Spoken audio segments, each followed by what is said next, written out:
funny lady. I saw her for the first time on Monday, and I'm like, I gotta get you on this lineup. Are you ready for her? Her name is Flood-Wylie. Give her a very warm welcome.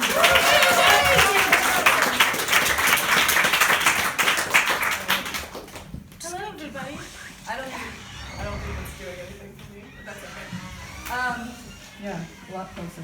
Good. Thank you. So I moved to Amsterdam 4 months ago, which has been pretty cool so far. I'm not violently hungover because I'm trying to do a sober month because I got too drunk in King's Night at work. So,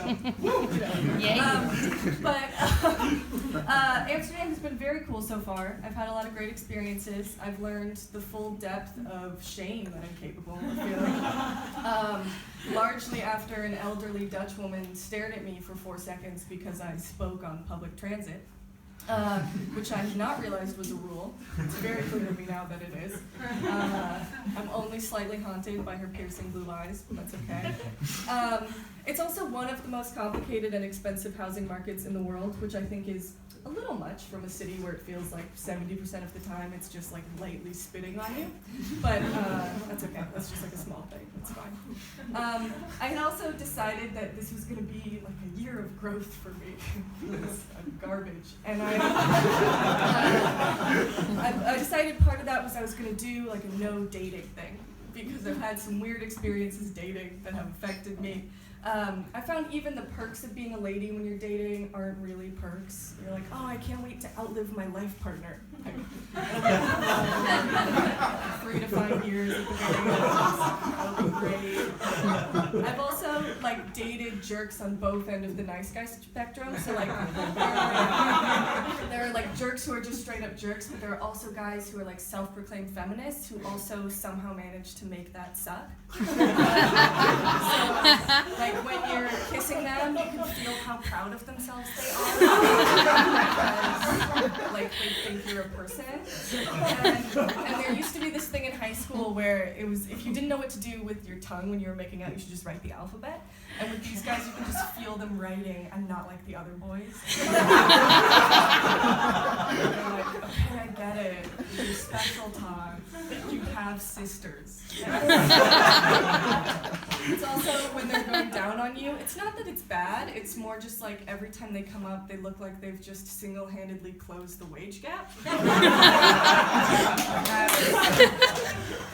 a lot of energy coming at you. So I had decided for those reasons I wasn't gonna date here. And I was like, I'm just gonna be like a single girl in Amsterdam, you know? Like, I'm just gonna like figure myself out and get to know who Olivia is. Like, single, by myself, not dating. So, I have a date tomorrow night. I did a thing where I like tried to make it not a date by inviting other people that I knew were busy. So I could tell myself like, oh, that's not my fault, you know? Like I just ended up here, but that's okay. I also, the whole point of me not dating was for me to learn about myself, and I think I have learned that I'm so stupid and also incapable of following a plan, which is a good thing to know about yourself going forward in your life. I also just have a whole thing where, you know, like love is terrifying and you don't want to do it. And I do a thing where I'm like, you're amazing, but I'm garbage, so I'm going to get out of here before you figure that out. Do you know that game? It's called self-defense and my therapist hates it. And so really trying not to do that this time. But another awful thing about dating is that somebody else sees you very up close and personal in your life. Maybe that's, I don't know what you guys are into, but ideally in my romantic relationships they know me well, which is a weird thing to have happen when you're in your early 20s because they just observe the chaos of your life. And a lot of my early 20s has just felt like finding out that nothing is the way I had believed it was going to be.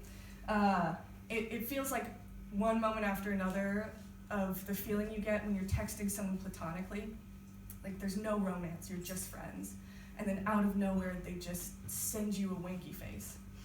And you're just kind of like, what the fuck? Why did this happen? And not that it's necessarily bad, but what can I do to make sure it never happens again? Because everything about this situation is now completely different from how it was before, and it can never go back to the way it was. It's all changed now.